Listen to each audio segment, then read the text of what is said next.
Excellences, Monsieur le Président de la République française, Monsieur Emmanuel Macron, chers collègues, chefs d'État et de gouvernement, Monsieur le Président du Comité exécutif du CIO, chers membres du mouvement olympique, Mesdames, Messieurs, je voudrais à l'entame de mon propos remercier le Président Emmanuel Macron et Monsieur Thomas Bach, Président du Comité exécutif du CIO, pour leur aimable invitation à ce sommet des Jeux du développement durable en prélude des Jeux olympiques Paris 2024.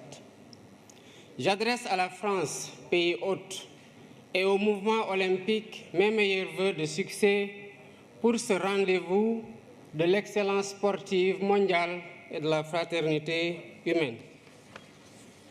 En nous réunissant ici sous la bannière de l'olympisme, nous faisons vivre toute la tradition antique de la trêve olympique, célébrant les idéaux de paix, de sécurité et de compréhension mutuelle entre les peuples. Cette tradition nous rappelle que le sport n'est pas que compétition. Il est aussi une humanité qui rassemble les peuples au-delà de leurs frontières et de leurs différences. C'est tout le sens de la résolution de l'Assemblée générale des Nations unies sur l'édification d'un monde pacifique et meilleur grâce au sport et à l'idéal olympique.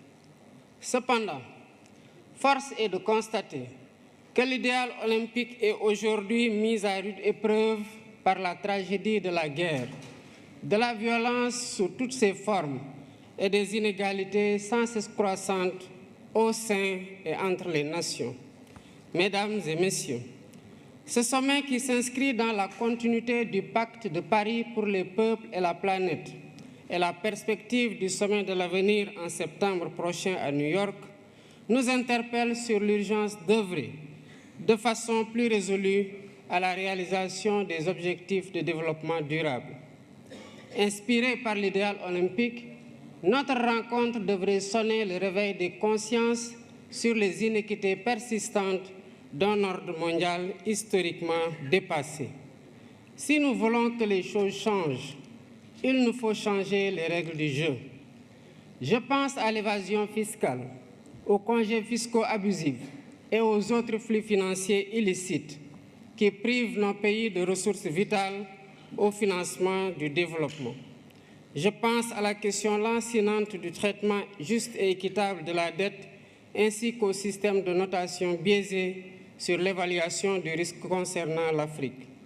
Je pense aux conditions inéquitables de la transition énergétique, quand certains partenaires interdisent le financement à l'étranger de sources d'énergie fossiles, y compris le gaz, alors qu'ils continuent d'utiliser eux-mêmes des sources beaucoup plus polluantes comme le charbon. Je pense à l'architecture de la gouvernance économique, politique et financière mondiale, héritée de la Seconde Guerre mondiale, dont la composition des organes et le processus de décision ne reflètent plus les réalités de notre temps. À maintes reprises et à juste titre, le secrétaire général des Nations unies a alerté sur le risque de fragmentation d'un système international obsolète et non inclusif.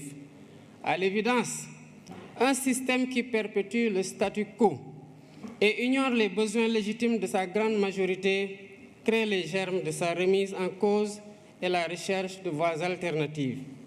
La mutation du groupe des BRICS en un sud global plus large montre à quel point le système international est contesté et combien il urge de le réformer pour le rendre plus inclusif, plus juste, plus transparent dans l'intérêt compris de tous. La réforme est possible si nous y mettons la volonté politique nécessaire.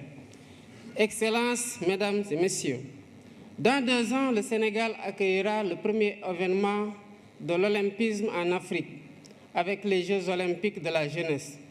C'est un honneur que nous partageons avec notre continent. Merci au président Thomas Bach et merci aux membres du CIO pour le choix unanime porté sur le Sénégal pour abriter ce rendez-vous historique de la jeunesse mondiale. Conformément aux engagements convenus, nous préparons l'événement en tenant compte de 3 impératifs. D'abord, la co-construction entre l'État, le CIO et le Comité national d'organisation sous la conduite dynamique de M. Mamadou Diagne Ndiaye, président du Comité national olympique sportif sénégalais. Ensuite, la maîtrise des dépenses publiques en privilégiant la réhabilitation et la mise à niveau d'infrastructures existantes pour abriter les compétitions.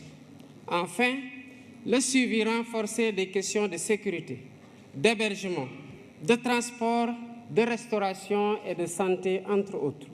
Je remercie le CIO et tous les partenaires qui nous accompagnent pour faire cette première de l'olympisme en Afrique une fête de la jeunesse du monde et une réussite collective dont nous serons tous fiers.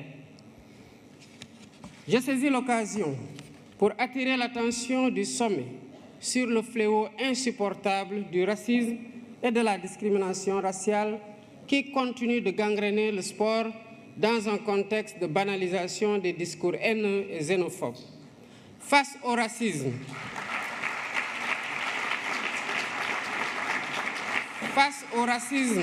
et à la discrimination raciale, nous devons rester debout et intransigeants.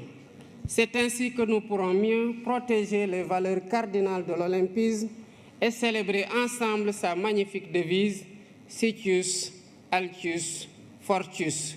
Je vous remercie de votre aimable attention.